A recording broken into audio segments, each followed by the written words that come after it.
National park के बारे में जब हम सोचते हैं तो हम सोचते हैं हरे भरे जंगल, हरी भरी घनघोर हरियाली, घास के मैदान और बहती हुई कल कल करती नदियाँ।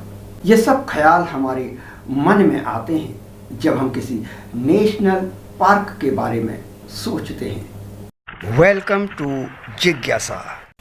चैनल को कर दें सब्सक्राइब, वीडियो को कर दें लाइक और ज्ञान बढ़ता है बढ़ाने से तो शेयर ज़रूर करें। लेकिन क्या ये भी संभव है कि रेगिस्तान में कोई नेशनल पार्क स्थित हो? पहली नज़र में असंभव लगता है कि जहाँ रेत ही रेत हो, भला वहाँ पर नेशनल पार्क कैसे हो सकता है। लेकिन हमारे भारतवर्ष में ही एक नेशनल पार्क ऐसा है जो दुनिया का अकेला नेशनल पार्क है जो कि रेगिस्तान के बीच में मौजूद है। और ये नेशनल पार्क हमारे उस ख्याल को पलट कर रख देता है कि जब हम नेशनल पार्क के बारे में ऐसा सोचते हैं कि नेशनल पार्क है तो हरा भरा क्षेत्र होगा, जंगल होंगे, हरियाली होगी और नदियाँ होंगी। तपते रेगिस्तान के बीच में मौजूद ये डेजर्ट नेशनल पार्क एक अलग ही तरह से पर्यटकों को लुभाता है, रोमांचित करता है। ये नेशनल पार्क राजस्थान के जैसलमेर और बाड़मेर जिले में फैला हुआ है और ये लगभग 3162 वर्ग किलोमीटर तक फैला है, यानी इतना बड़ा इसका क्षेत्र है। दिन में यहाँ का टेम्परेचर 45 डिग्री से कभी कभी 50 डिग्री तक चला जाता है। इस तपती गर्मी में आपको दिखाई देते हैं सुनहरे रेत के टीले, बंजर भूमि और कठोर जलवायु। जी हाँ मित्रों, लेकिन इन सब विषम परिस्थितियों के बावजूद यहाँ पर जीवन पनपता है और यही तो इस नेशनल पार्क की खासियत है। इस नेशनल पार्क का 44% जो हिस्सा है वो वहाँ पर केवल आपको रेत के टीले ही दिखाई देंगे। पहली नज़र में अगर आप देखेंगे तो ये नेशनल पार्क आपको बेजान, निर्जीव लगेगा, जैसे कि कोई जीवन है ही नहीं, नीरसता नज़र आएगी। लेकिन अगर आप रुक कर, ठहर कर गहराई से इसे देखेंगे तो आपको रोमांचित कर देने वाले कई ऐसे दृश्य दिखाई देंगे जिनकी आपने कल्पना भी नहीं की होगी और जो आपको किसी और नेशनल पार्क में दिखाई भी नहीं देगा। और यहाँ के ये परिदृश्य या दृश्य ही आपको अंदर तक रोमांचित कर देते हैं।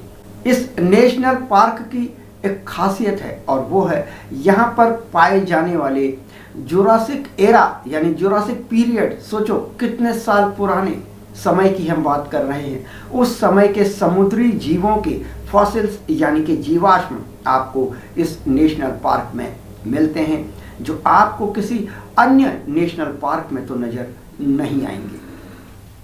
और इसीलिए ये नेशनल पार्क वैज्ञानिकों और शोधकर्ताओं की नज़र में आकर्षण का केंद्र बना हुआ है।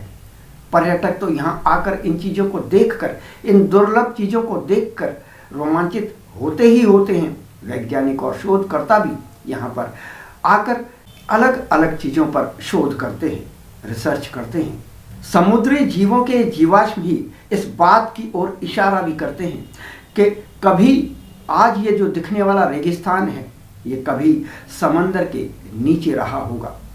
दोस्तों, पेड़ पौधे कम होने के बावजूद यहाँ पर आपको कई तरह के पक्षी भी दिखाई देते हैं, जैसे कि चील, छोटे पंजों वाली चील, भूरी चील और मैक्वीन बस्टर्ड जो कि बाहर से यानी बाहरी देशों से यहाँ पर आती है। साथ ही साथ डेमाइसल क्रेन भी यहाँ पर बाहर से ही आती है और यहाँ आकर ठहरती है। लोग ऊँटों पर सवार होकर यहाँ इस नेशनल पार्क का आनंद लेते हैं, लुत्फ उठाते हैं यहाँ के दृश्यों का और उन्हें अपने कैमरों में कैद भी करते हैं, क्योंकि जो सुनहरा दृश्य यहाँ पर दिखाई देता है वो कदाचित कहीं और नज़र नहीं आता। रात में खास तौर पर यहाँ डेजर्ट सफारी का भी आनंद लिया जाता है और लोग इसका भी आनंद उठाते हैं। यहाँ पर आपको जो वाइल्ड लाइफ है, जो डेजर्ट लाइफ है, उसका तो आनंद मिलता ही मिलता है। साथ ही साथ आपको राजस्थान के कल्चर की झलकी भी यहाँ पर देखने को मिलती है। लोग रात में शिविर लगाकर यानी कैंपिंग करके ठहरते हैं और राजस्थान के इस कल्चर का आनंद भी लेते हैं। तो मित्रों, आशा करता हूँ आज का ये वीडियो आपको पसंद आया होगा। यदि ये वीडियो आपको सच में पसंद आया है तो इस वीडियो को लाइक करना ना भूलें और साथ ही साथ इस वीडियो को अधिक से अधिक लोगों तक शेयर करें ताकि जानकारी ज़्यादा से ज़्यादा लोगों तक पहुंच सके। मित्रों, जाते जाते इतना ही कहूँगा कि हमारे इस चैनल जिज्ञासा को सब्सक्राइब ज़रूर कर लें, क्योंकि हम आपके लिए लाते हैं अच्छी अच्छी वीडियोस। मैं लेता हूं अब आपसे आज्ञा, फिर मिलता हूं जिज्ञासा के अगले अंक में। नमस्कार।